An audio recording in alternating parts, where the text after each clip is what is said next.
we bring in a friend who we've known for years and years and years. He's an author, relationship therapist, Dr. R.G. Alan Wilson. Some expert advice on how we can all talk to them. Joining us now is relationship expert Dr. R.G. Alan Wilson. She's the author of Courageous Conversations Connect. Good morning, R.G. Doctor, good morning. Thanks so much for joining us. Good morning, Janelle. It's good to be here. Thanks for having me. And as we mentioned, a lot of people just dealing with anxiety during all of this. What are your suggestions? Some of the things that we need to remember is that this is temporary. This is temporary inconvenience for long-term gain. And as long as we stay healthy, Janelle, then everything else is recoverable. Talk to your children about what's happening right now. What are the best ways to do that? There's some do's and don'ts, right? So you want to tell them that you're going to be here. We're going to be okay. Kids want to know that they're secure and they're safe. So predictability, structure, and consistency. You also want to let them know you have a plan. And even if you don't have a plan, tell them that you're working on one.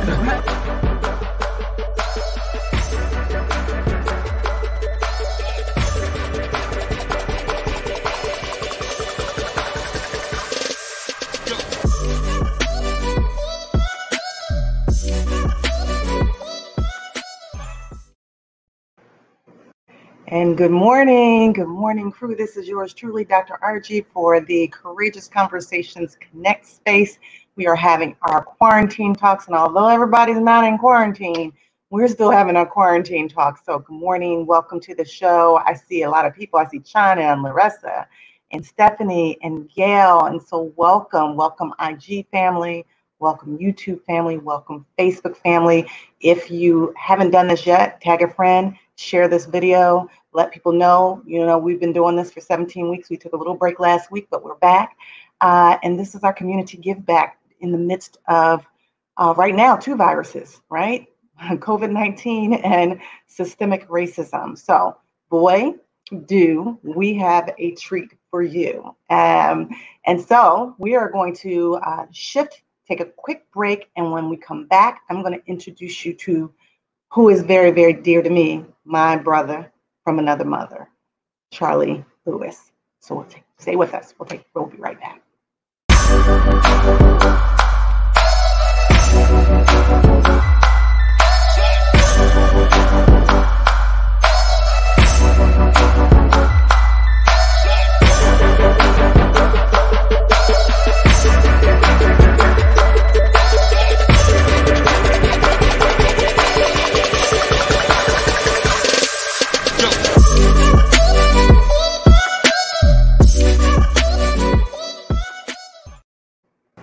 All right, we are back. And as I promised you, this is yours truly. This is Courageous Conversations Connect space where we're having our quarantine talks.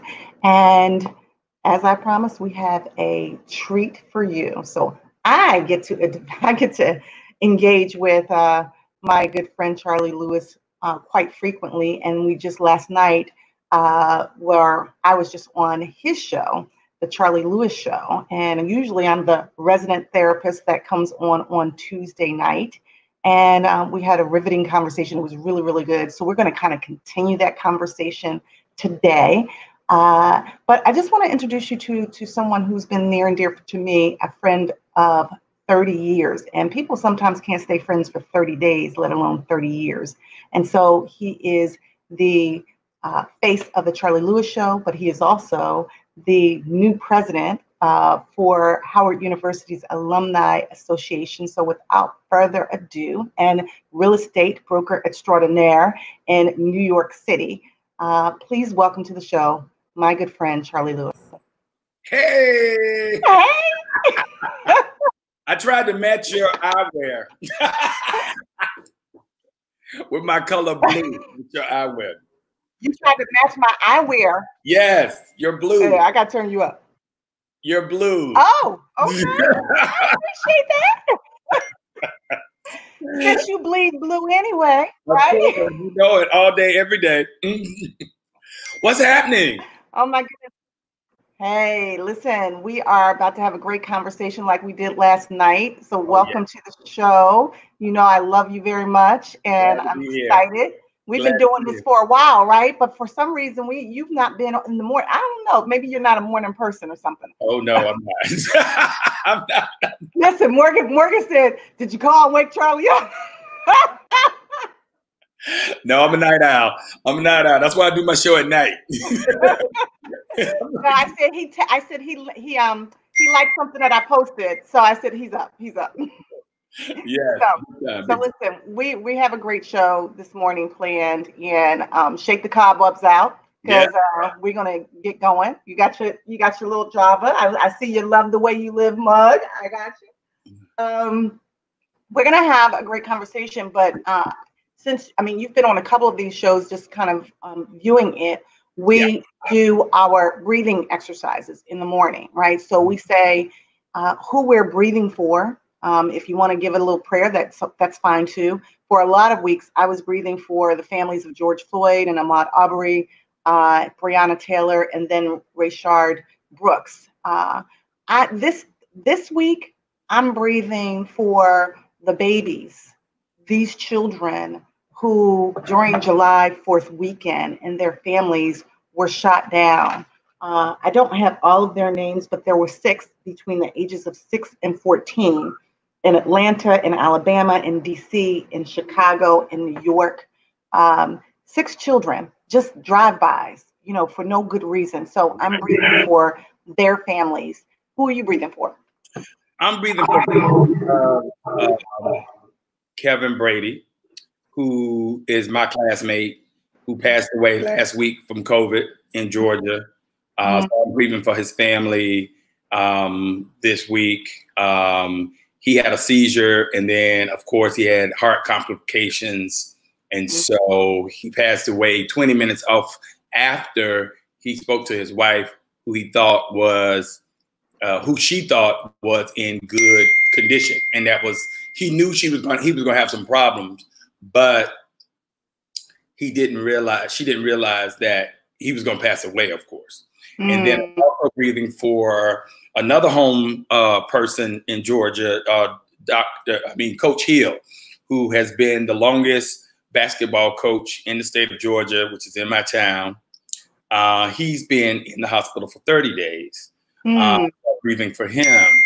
And then I'm also breathing for the family of the African-American man who was with his girlfriend who had experienced racist turmoil. Sorry about that. Everybody's like, okay, boom, boom, boom. But I'm breathing for him because his family is in the process right now of he was with his girlfriend, and he's black.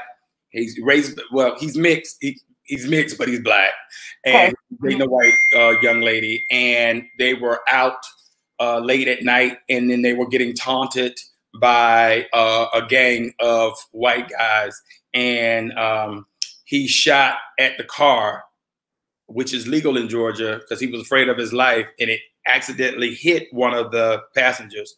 So now he is in jail for felony charges of murder. Oh my goodness. Okay. Yeah. Well, I didn't know all those things. What is that pinging? That is my thing blowing up because they are like my email, and I'm trying to get it off my computer.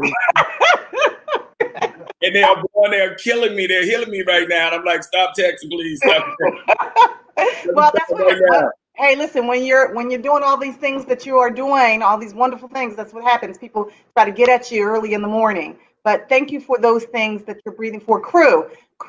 Our crew stands for Connecting Relationships for Epic Wins. So I want our crew to share in the chat. Stephanie, Gail, Dr. Gail, Onita, Charlotte, Deborah, Larissa, China.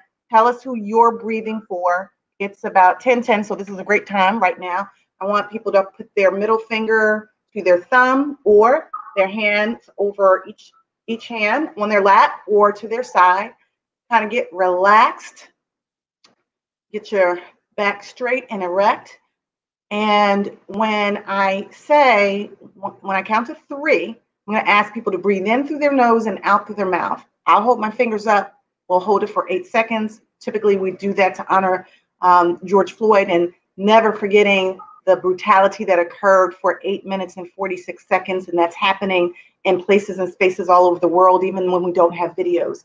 We're also breathing in oxygen and out carbon dioxide, but also breathing in light and love and care and serenity and peace and calm, and breathing out worry, fear, anxiety, and frustration and anger, and sometimes even rage, okay? All right, 1, 2, 3. Breathe in.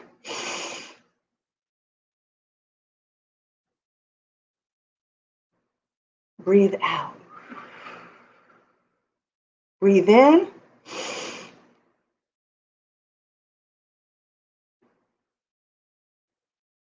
Breathe out. Breathe in.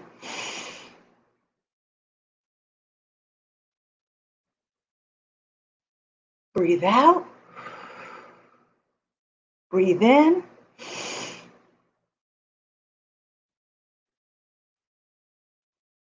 Breathe out. One more time, make it count, crew. Breathe in.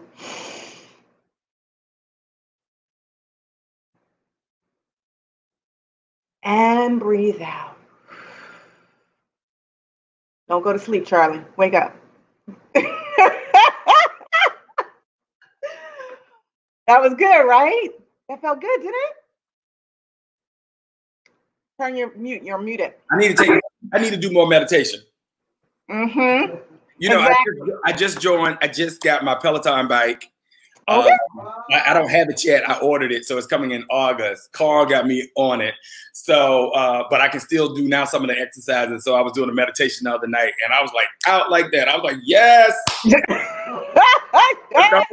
worked already. Uh-huh. Yeah. Mindfulness and meditation, it really helps to center us. So listen, let's get into the conversation. All week we're talking about don't quit, right? Usually we have a theme for the week, and our theme is don't quit, COVID-19 and racial healing conversations. And I wanted to start off, Charlie, asking you, like, how do you feel like New York City is recovering from these two viruses? We talked a little bit about that last night.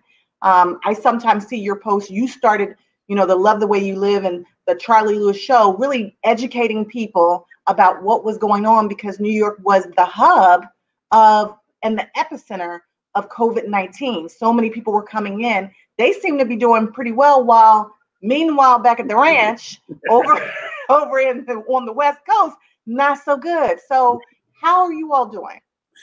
I think New Yorkers have, I'll say it like this. And I knew in the beginning, one thing about New York is they're smart and we're tough. And New Yorkers I've been here for 26 years. So for me, I'm a New Yorker now. I'm originally from Georgia, but I'm a New Yorker. I love everything about the city, the ups, the downs. It's just a city for me. It works for me, okay? I don't work for everybody. You don't. Right. But as they say, if you can survive in New York, you can survive anywhere. Yeah. Mm-hmm. So, I've been through 9/11. I've been through Hurricane Sandy. We've been through the blackouts. You name it, we've been through it. So the recovery of 2008, the financial recovery and everything. So I've seen it and how it affects my business on the real estate side. And I've been able to adapt because I've been doing real estate for 15 years. So I've been able to adapt. Okay. So it's what we talked about last night. Once you accept the new reality, then you got to readjust and then you have to adapt. So for me, when I saw what was happening back in March and everybody was freaking out about what was happening because it was a lot, my instincts kicked in because I'm by trade, by my experience, I'm a logistics person first. I grew up as an entrepreneur with my father. He had 9 different businesses. So I didn't know that. I didn't know they had 9. Really? Yeah, he had 9 different businesses. So, during the course, he might have had 5 and then he had 6 and then he went down and, all of like that. What worked, didn't work, all that kind of stuff. But yes, he had 9 different businesses. And so I learned over the course of how to manage by seeing him adapt. So to change, and if something didn't work, then you make this happen. So then then he was a logistics person because he was a mover. That was his main business. And so it was all about logistics. And I, went to Howard, graduated, worked in an oil company, and then I went to University of Texas, and then I got in the sports world, and that's where I started the logistics. And I was the director of logistics for World Cup Soccer back in 1994. And then I went to Atlanta, and I was the logistics director for the Paralympics, which is the disabled portion of the Olympics after the Olympics. So I was in charge of 35 different venues, getting things in and out, working with UPS and all other transportation and logistics. So for me, it's all about getting from point A to point B. So I thrive off of that stuff. And it got me into the event world. And then I came to New York and worked for Marvel Entertainment as a director of events. And so doing the Macy's Day Parade, doing Comic-Con events, you name it, I done done every type of event. And then I left there and went to Digitas. And I used to do over 200 events a year. So I can multitask many different things all at the same time. And I thrive off that. You know, I thrive that energy. Yeah, and I thrive off of chaos, wanting to, provide a solution to a problem. And so when this happened, I had a podcast, which is Love the Way You Live. And I just got on my computer and I just started filtering the news for people, helping people with financial information, with the SBA loans, PPP, the Payback Protection Program, the EIDL through the SBA. So I just started really trying to be a guide for individuals here in New York, but then it was also here in the world and what was going on, because everybody was like, COVID, what is it? What's not? And so with so much misinformation. It was a lot of misinformation. So I started at night, because what I would do during the day, I would do a recap of what everything was happening during the day.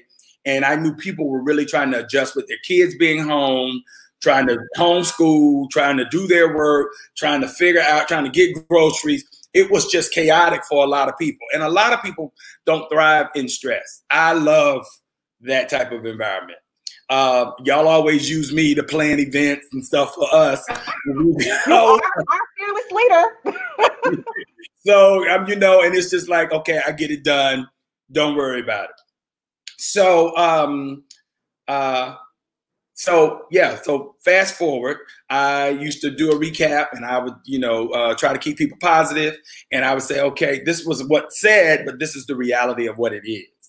And New York was the epicenter, because we are the incoming JFK, Newark, are the international flights, all from Europe, all from Africa, all from Asia. We are the first, in entry to America, basically. And why it hit here different than, like in Atlanta or Chicago, because we do get most of the Europeans that come in at JFK than Atlanta and Chicago, because they usually kind of stop off in other places before they get to those airports. But we get so much, and they stay in New York, and then they go to other cities in the country. Right. So they come here, and then they spread here. And so it spread through the community in New York, and that's why New York was the epicenter. Right. With the beauty of having Cuomo, I love your governor. Yeah. Cuomo he's on it. But he's been doing that for years, right? Right. And so bottom line with Cuomo has this expertise because he worked in government. He has his government is his life, his family, his father, Mario, and everything. And a lot of people don't like Cuomo. You can like him for what he is and what he's not. I'm not about, you ain't gonna like everybody for everything. So, that's what it is. But he gave great leadership in a crisis. And so during this crisis, the bottom line was he had a plan, and he knew we needed a national plan and not a state-by-state plan. And as I said, we are the United States of America. We're not the divided states of America. And that's the way Trump treated this crisis. And he tried to leave it up to the states. Well, if you do that, then he doesn't understand how much we traverse over the world. And that's what we do today. We are a traveling society. Global world, right? We go everywhere. People travel all the time. Business, you'll hop on a flight now and go to Chicago. You'll go to LA from Chicago. Then you'll come from Chicago. And then from LA, you'll go to Miami. Then you'll come back to New York. So if you had COVID, you done spreaded it all over. You have become a super spreader in a week, And so that's what was happening. And he realized that everybody tried to shut us down. But I said the safest place was going to be in New York City. And the reason why I knew that was because I saw his methodology of how he was, identifying, testing, and knowing that we needed to test so we could trace. There's a secret to why New York is also successful. New York is successful because what a lot of people don't realize, New York was hit hard back in the 80s with the AIDS epidemic. Right. And the Department of Health in the state of New York is the best department of health in the nation. And they went block in the 80s to identify and trace the AIDS epidemic. So not just testing, but tracking and tracing. Yes. So they put everything in place in order for everything to do, for us to understand exactly what was going on. So we moved from testing. We got the test. He bullied Trump, and he really rigged them up to get the test, to get the ventilators, to expand on the hospitals. We did that. All the hospitals in Queens and Brooklyn were hit hard. And the reasons why they were hit hard, because they are multi-generational homes. You have the nephew, the son, the daughter, the family, the grandmother. They're immigrants that live there, and that's what we do. Big West Indian communities, big Indian community, Pakistani communities, Latinx communities, Central Americans, all coming in, and they live in Queens and Brooklyn. That's why they were hit hard. They spread it. They are frontline workers. They move. That's right. They're essential workers. So they're in the hotels and they're driving buses. And, in the restaurants, you name it.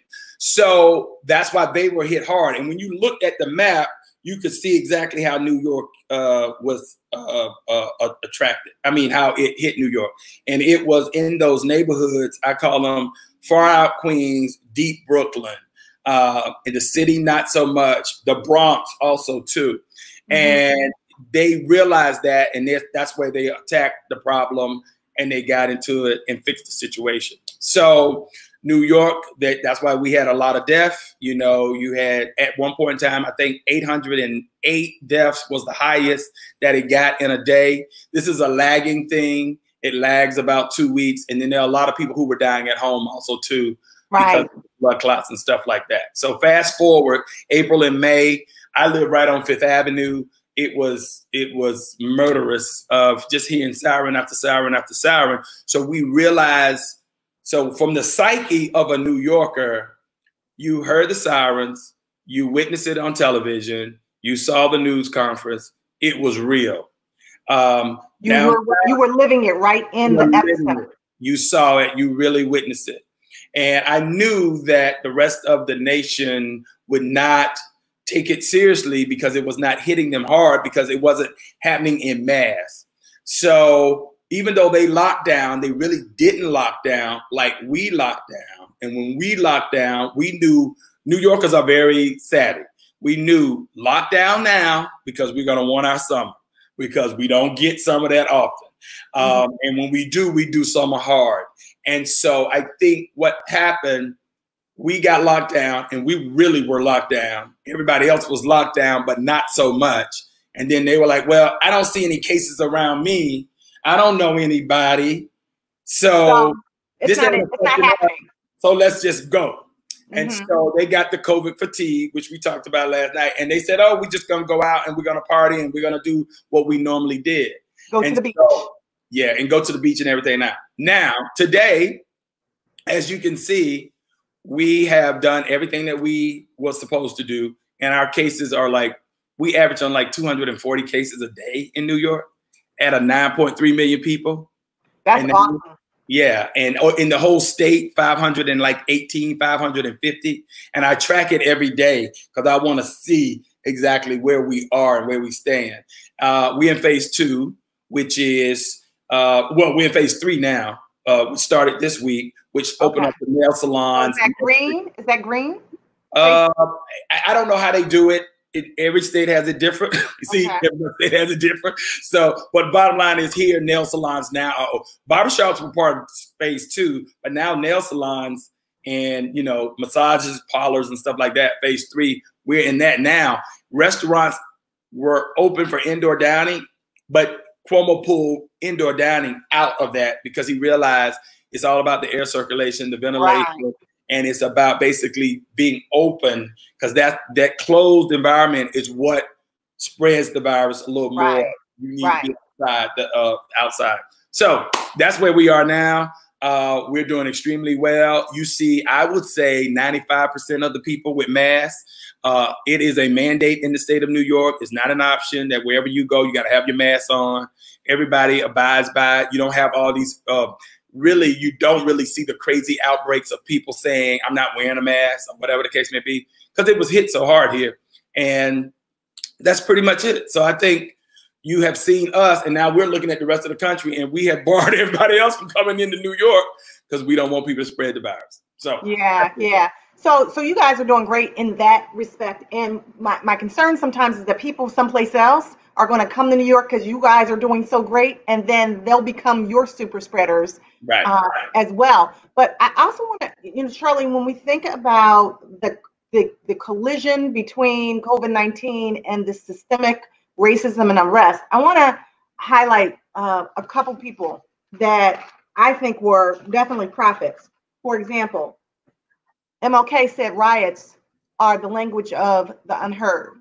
James Baldwin said that to be Black and relatively conscious means that you must be in a constant state of rage.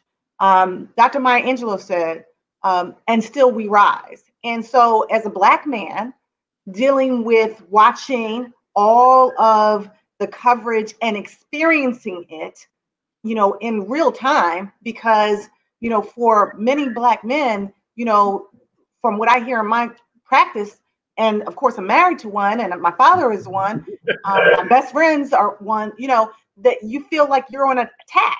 So how have you been processing with your male friends this racial unrest from the streets to the suites? Good question. And I started long ago by not turning on the television.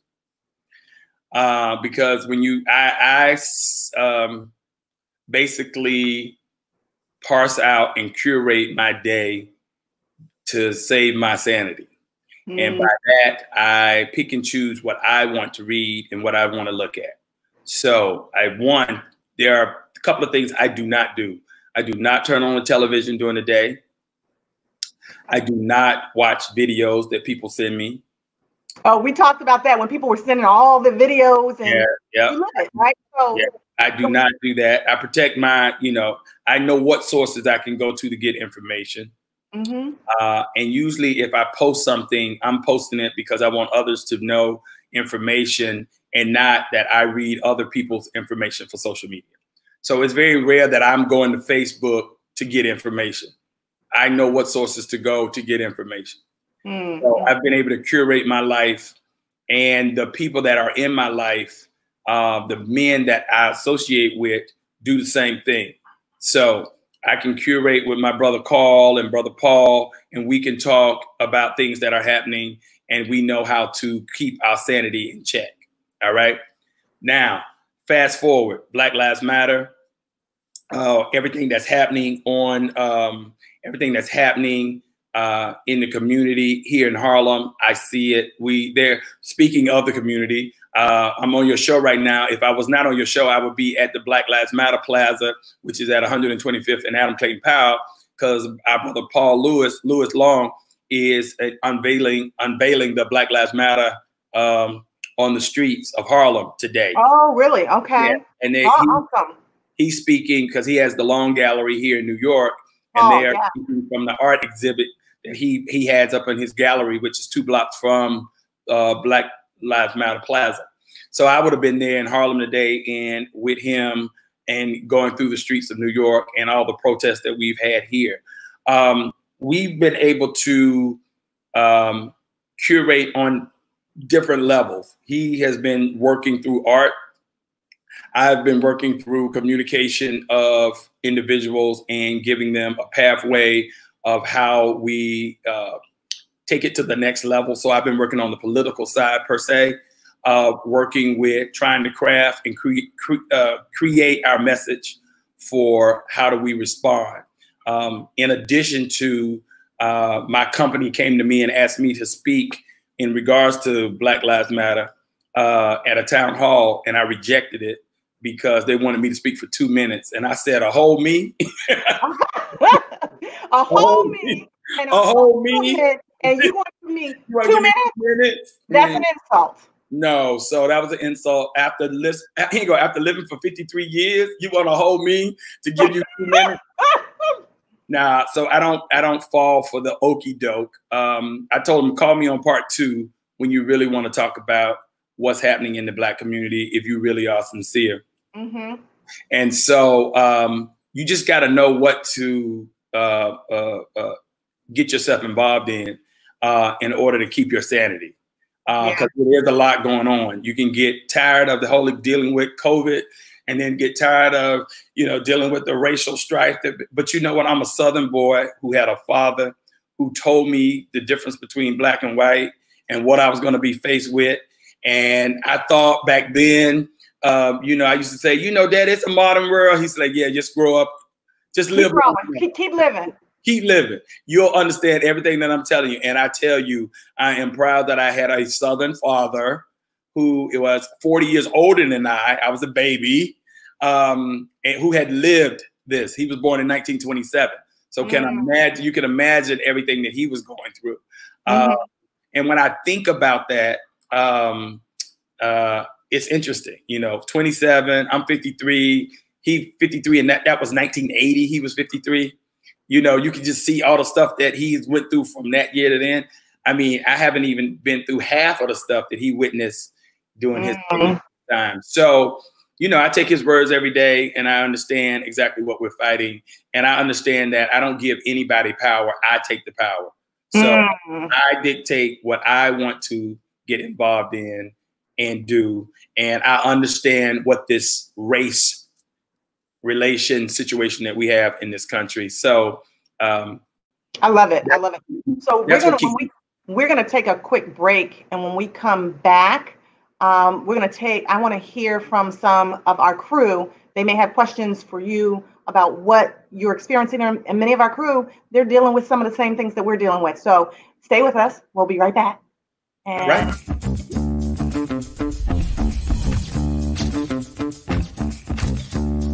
Charlie Lewis team at the Corcoran Group wants to show you how to love the way you live. I know all the neighborhoods, but the problem is it's only one me. So I wanted to build the best team, the team that had my values, that was fun, that was family. Love the way you live elevates the buying experience to more than just a transaction. This is about living your best life. Excited about leaving home and returning home.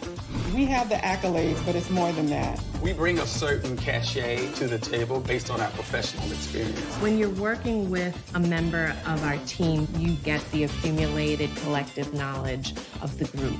Well, let me tell you what really matters. It's the client. Every time you do a transaction, you're making a difference for your clients, whether that be an investment or putting them in the right place that they want, making sure that they get the bid that they need. We know New York City inside and out. I don't want to just be your real estate expert. I want to be your neighborhood expert. There are so many options in the West Village. Townhouses, condos, co-op. Where old New York meets new. Harlem is the creative, bustling energy of the city today. Fort Greene is so Brooklyn, but it's just a stop from Manhattan. Mott Haven, in the Bronx. I tell them where they can go for the best food, drinks, where the closest amazing park is. This is not a transaction. It really is a relationship. After some deals, I feel like I can solve world peace because I help my clients communicate with each other. You can depend on anybody on the team. I really enjoy working with Charlie because he's got a level of passion and energy that I think is unmatched amongst people in general. Anything you need is going to get done. We're just a reliable team. But we're more than just a team. We are a family. The Charlie Lewis team at the Corcoran Group wants to show you how to love the way you live.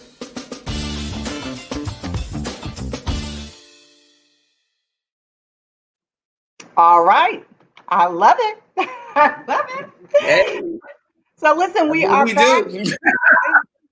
Courageous Conversations Connect Space when we have Charlie Lewis here having quarantine talks. I love what you said in your promo. You said this is not a transaction. This is a relationship, you know, and I think that makes the difference between engagements, right? When you have a relationship where you're willing to fight for it, right? As opposed to this transactional surface stuff. And I'm saying to people like, you know, we got to stay in the conversation, right? Because if we don't, if it gets too hard, sometimes we're in a cancel culture. So if it's too hard, I just cancel you and I just keep moving on. And then I quit before, as my clients used to say, don't quit before the miracle happens. These were clients that I worked with that were recovering from drug abuse.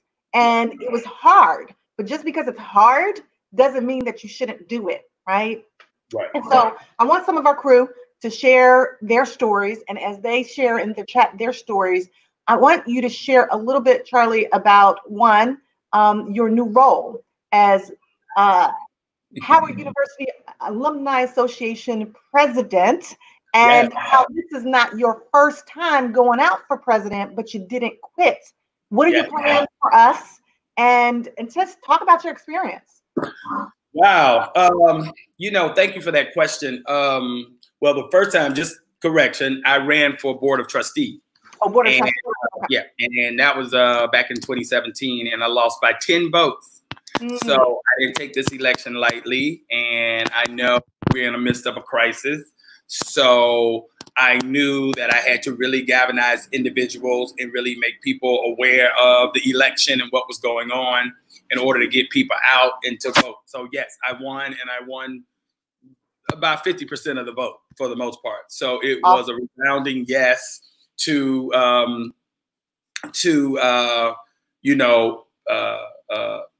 my mandate and what I wanted to do. So as I stated before, I'm ready and right for this based on the fact of when you look at your career, when you think about everything that you've done, when you know you are right for a position. I know a lot of HBCUs have a lot of challenges, and I realized that I could have ran for Board of Trustee again, and then I knew that there was a possibility for me to run for president, alumni president. And I knew I would rather run for alumni president because it would give me the freedom to speak and be who I am. Being a Board of Trustee, I would have to be a little bit more tight-lipped about the comings and goings and doings at Howard, and that's not kind of my style. My style is I need to be able to galvanize the people, let the people know, present clear communication, what I'm doing now, and give people the facts about Howard University and why Howard University is so complex.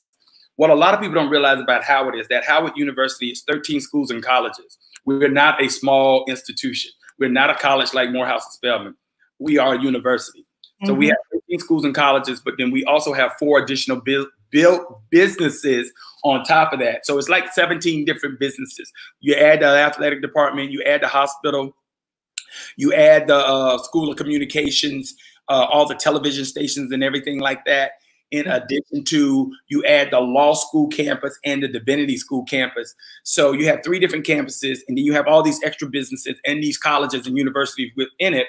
It's a different everything is like an individual entity. So, and our incoming class is about 2,000 people. That's the same as Morehouse College. So there are different, unique, complex relationships that you have to know and be a part of. Also, too, I'm all about connecting with other HBCUs. So first things first, I want to get our house in order. I want to galvanize our engagement of our alumni. I want to be able to preserve our legacy and take Howard to the next level on a PR campaign, basically on what we're doing now. But we want to highlight our voices and our excellence that we have. We go wide and deep, as I say, across the globe in any industry, in any vertical that you know. So pharmaceutical, financial services, energy, entertainment, media, you name it, we do it. You know me, I'm a connector. So I'm all about highlighting and showcasing what we do and how we bring it to the African-American race. If you go to a PWI, which is a predominantly white institution, you might not be familiar. You might graduate and you might have 5 or 10 black friends. Well, we can get 5 or 10 black people in our house, you know, in 5 minutes, you know. That's right. Love and that we adore and that and then when you go to Howard, you realize that we're not monolithic as a group of people, that we come in all shapes and sizes and colors, and we have different of opinions. And that's the beauty of going to an HBCU. And I try to tell people that all the time. My sister saved me from going to the University of Georgia. She told me, you're not doing what I did. That was a mistake for me. You will not do that. So go to Morehouse, go to Howard, and go to Hampton. Same thing happened to me. My sister went to Villanova, and I was like, oh, no. Yeah. So it was like, no, don't do it. And then when I came to Howard, it was a beautiful day. I saw all those beautiful black people. And when I came home, my mom said, you're going to Howard, aren't you? I said, yeah, that's true. So my goal is to basically educate and inform and understand that we have to save ourselves. We cannot be a part of the government and expect handouts and people to give us what a lot of people don't know. Howard is one of 2 institutions that are under the federal charter in the Constitution that gets an appropriation from the United States government. Number 1, Gallaudet, which is the school the deaf in Washington, D.C. They're 1, and we are number 2. What our problem is at Howard is that back in the day when we were at Howard, when Cheeks was the president, we used to have a $400 million appropriation bill that were written into the Constitution. Today, that is somewhere around $250. And tuition is higher than what it was when we went to school. And so we didn't grow up, and he did not preach or basically educate us on philanthropic and the purpose of giving. Right. So you have a generation of people ahead of us that were not told that you need, in order to preserve our legacy, you have to give back to the university. Right. So it's about retooling and re-educating our alumni about what it is and getting them engaged on different pillars across the board from 21 years of age to 91 years of age, and creating different activities for them to get engaged. So if it's athletics, if it's service, which is our motto, truth and service, if it's networking, if it's building businesses through alumni directories and stuff of that nature, that's what we aim to do. That's what my campaign is all about. And in the chaos of all of this, being able to use technology to keep people engaged while we can't meet as a group, because we know our experience at Howard is all about connecting and all about building and the relationships that we do have. So I'm using my platform to keep that going and keep that conversation going and to keep us connected. Right. I love it. I love it. Well, Michelle, hey, Michelle, good morning. She says, excellent conversation. Love the way you live. Quarantine Talks, Courageous Conversations. And Dr. Gail Logan says, thank you. She's talking to you, Charlie. She said, Mr. Lewis, about being raised by a Southern father. My father was also born in 1927. Family values and standing up against racism and treatment of indifference were stressed strongly. Those values have carried me far in my life. Thank you for the insight about the logistics and how it impacted COVID-19. Yeah. And Michelle, congratulations, Charlie Lewis, on your new role as Howard University alumni president. And good morning. Yeah. So listen, question about Maker, right? Who decided to come to Howard University, as opposed to a predominantly white university. How's that going to change the dynamic with regards to some of these other HBCUs and getting excellent talent and also elevating the dollars? The other thing about that is, and this okay, let me just tell you how much this just gets my mind going, because I'm a creative. I'm a logistics person. I'm a creative person. I love to see strategy. I'm a strategist. So with Maker, the reason why Maker is coming to Howard is not just because of that. Well, he's changing the narrative in that way because he knows he's a one and done. Okay, he's one of the top. One and go to the, because his brothers plays professionally as well, right? So he know he's going to sign. He know he's going to play 1 year and then he's going right to the pros. But the impact of what that means is now we can have ESPN on our campus at every home game to watch him. So that brings in dollars. It brings in dollars when you look at the bookstore and how everybody will want his jersey. Yep. It will bring in enrollment. Not that we need it, because we can't handle the enrollment now that we have, but we have an average GPA of 1350, and a SAT of 1350, and a SAT of 3.6. I couldn't get in Howard today. GPA 3.6. GPA of 3.6. So you said you could get to Howard if that was like, I couldn't even do that. So and you know, we have like 20,000 applicants already at Howard. So it just increased the numbers there. But it increases the numbers at all HBCUs. Now, the reason why he's coming to DC is because he has a two-part plan.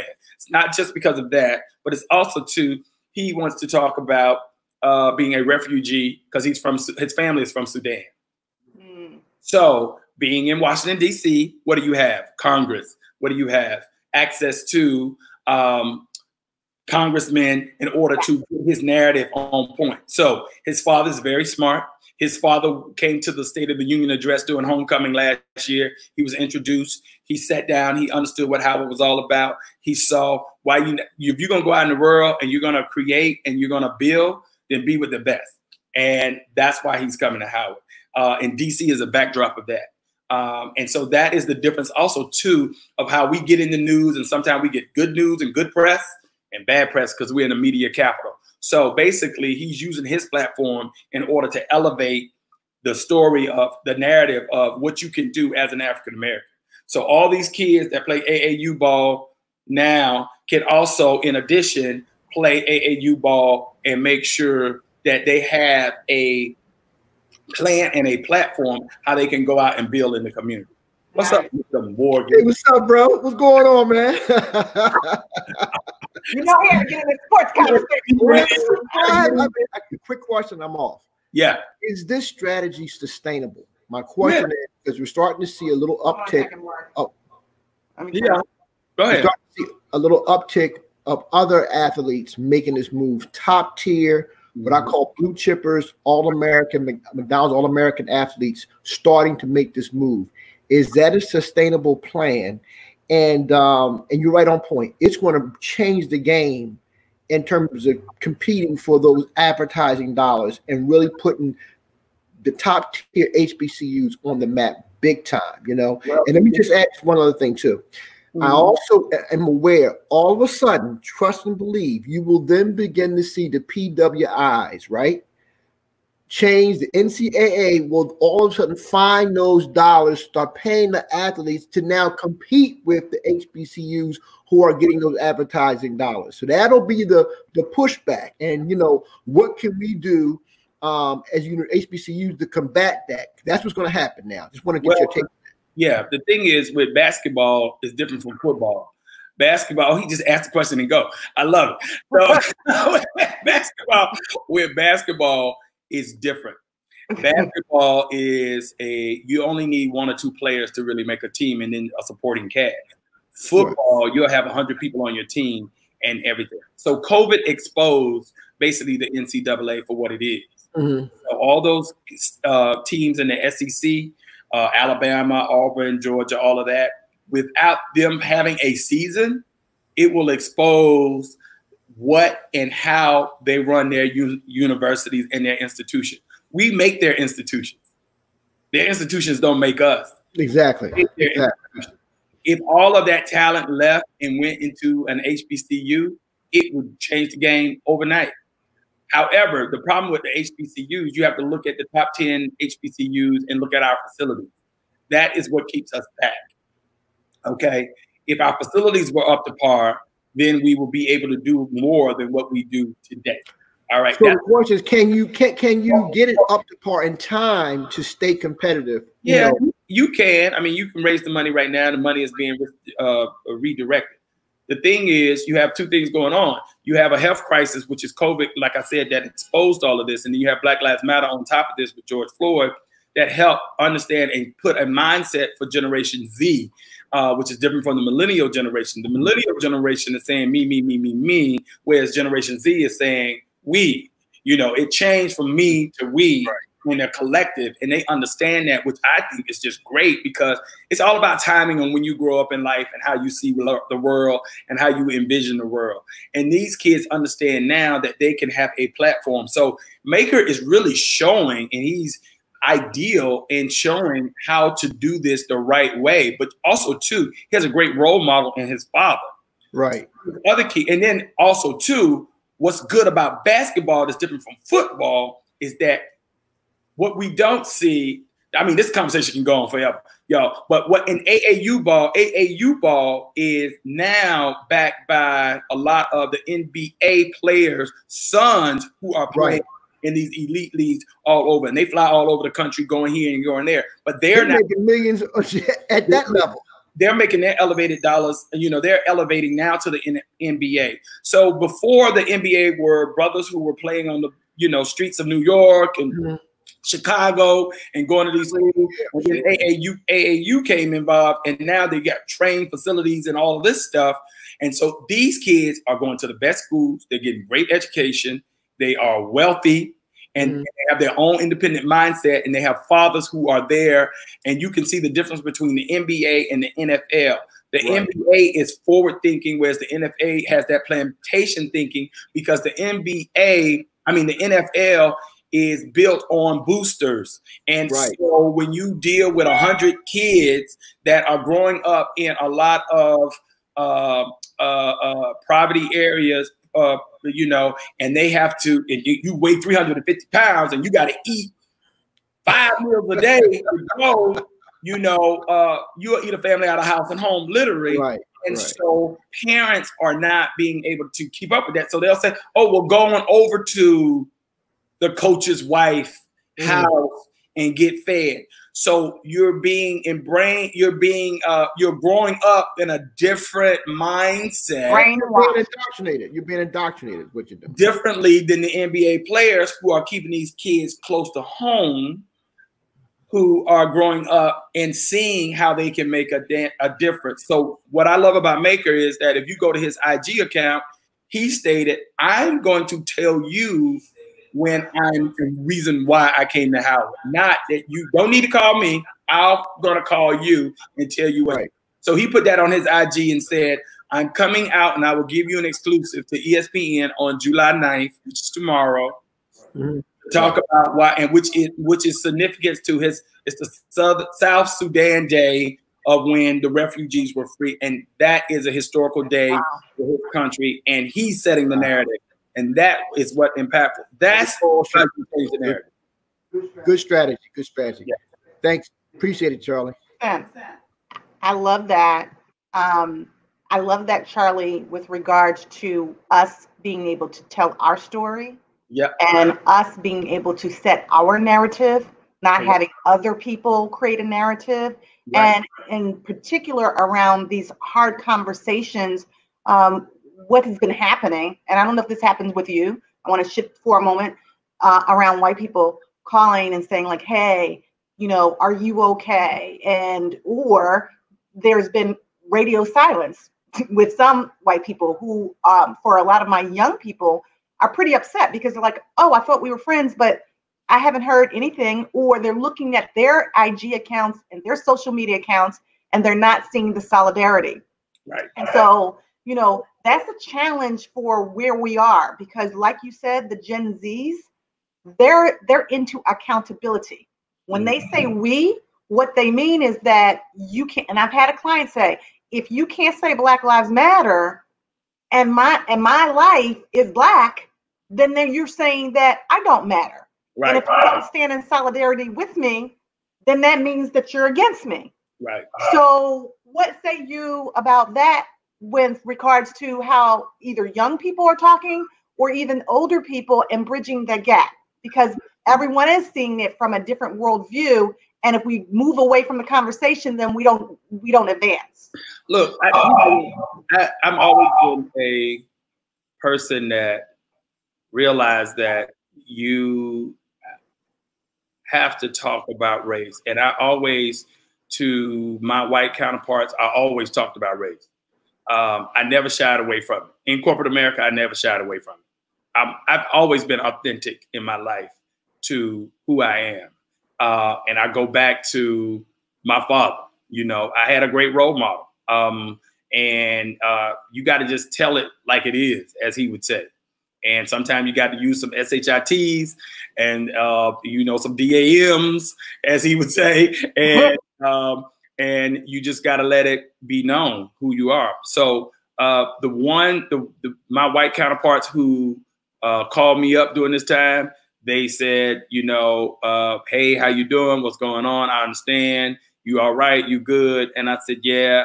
And I knew those weren't, because like I said, I have curated my life to bring in good people. And then the other ones, I knew they just associates, you know, they just out there. They never wanted to deal with the world and reality. They've been people that are existing, you know, but I see that, you know, I totally understand people. I get people and I understand their weaknesses and their strengths and what they bring to the table and what they bring me and what they don't bring me and how to sift through that. So I don't expect all people to be all things to me, and I'm not trying to be all things to them. But when you come at me, you better be ready for the truth, because I'm going to give it to you. And if you don't like it, then you're going to have to deal with that. And it's just so be it. And I got different perspectives on it because I'm a study of life and a study of the world. And for me, I can talk about any subject matter, as you know, that's out here. I'm a study of the world. I'm always educating myself on any and every topic and not just shooting off at the mouth about stuff that I don't know. I feel really confident about the things that and if I don't know something, I'm going to bring the person in that I do know that has the expertise to talk about the situation. So bridging that gap, I think the kids are having conversations with their kids, with their family members. I've always told, you know, my white counterparts, they always used to say they were having that uncomfortable. I don't want to go home. Trump always made it uncomfortable for them to go home because they had that uncle that was at the table who were all in their Trumpism. And I said, well, you don't want to go home because you don't want to deal with a weekend of being uncomfortable. Well, now they understand. And now they're really happy to go home now because they say, see, I told you so. So in essence, I think Trump has been good for America. And what I mean by that is he laid out the ugly scab. He pulled back the ugly scab and let everybody know, Black people and white people, Asians and Latinx and everybody else, that America is not so great. And right. That was the projection that he was saying, make America great again, and it exposed how ugly this history it really is. Yeah, and so it gave everybody to make so it made Latinx people think about their culture. You had AOC tell everybody, y'all are Black people, so y'all need to get over that rock of trying to be white. Right.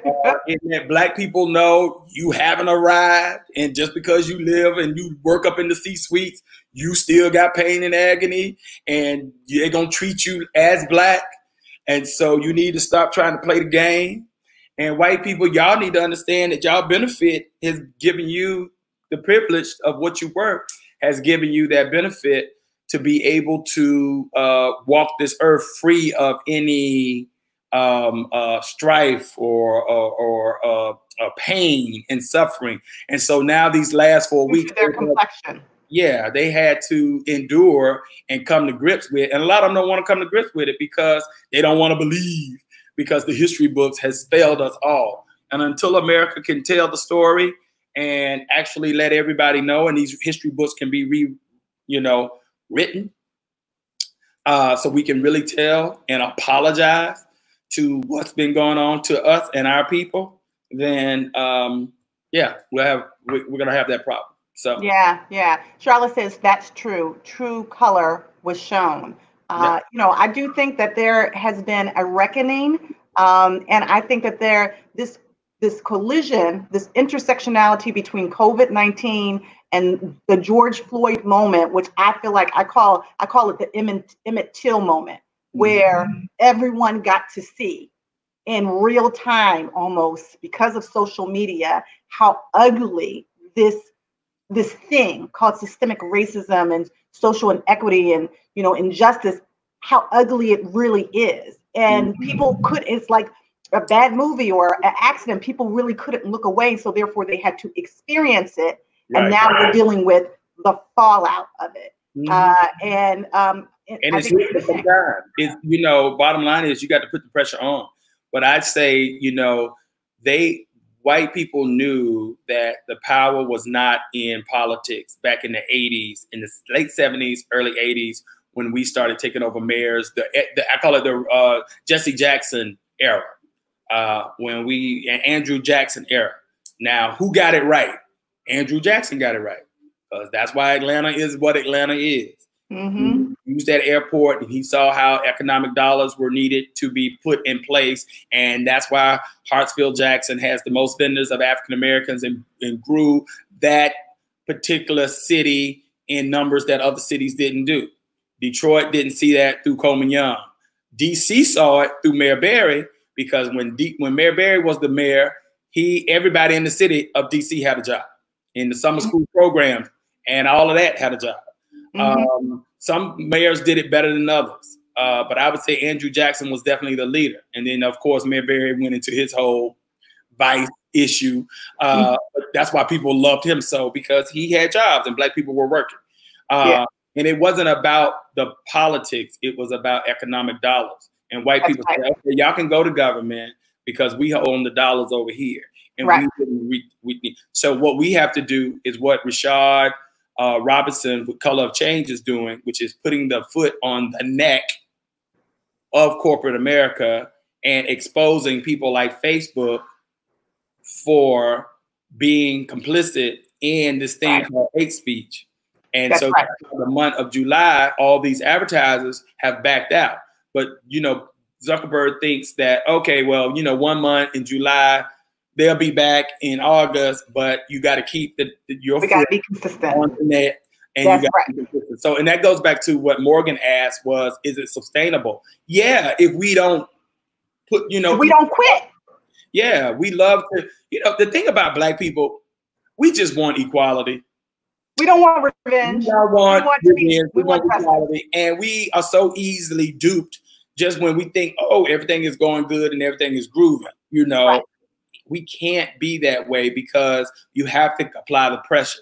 The pressure requires work, and a lot of people don't want to put in the work. But I say get behind one thing that you have a passion for and keep applying the pressure and keep it up. So then therefore you can better your society. Do your part. Do one thing. If everybody did one thing and did it well, then we would be in a better position than where we are today.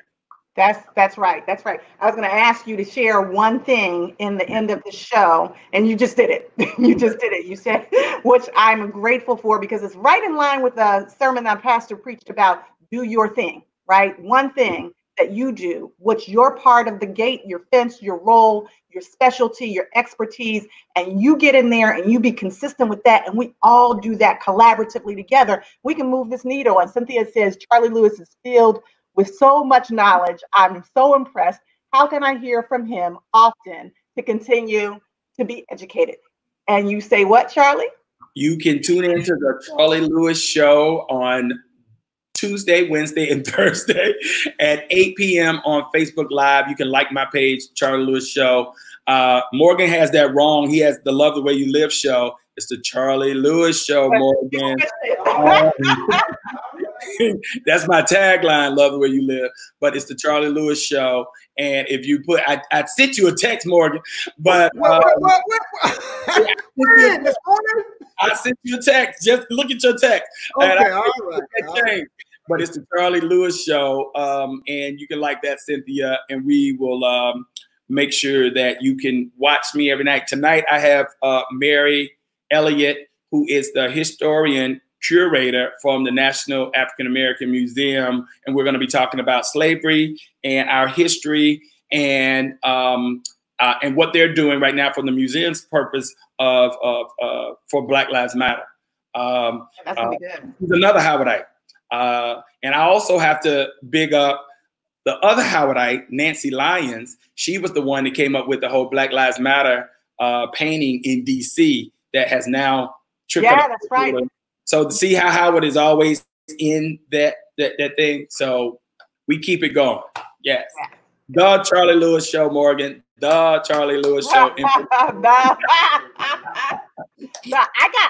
I got my stuff right. Okay, yeah.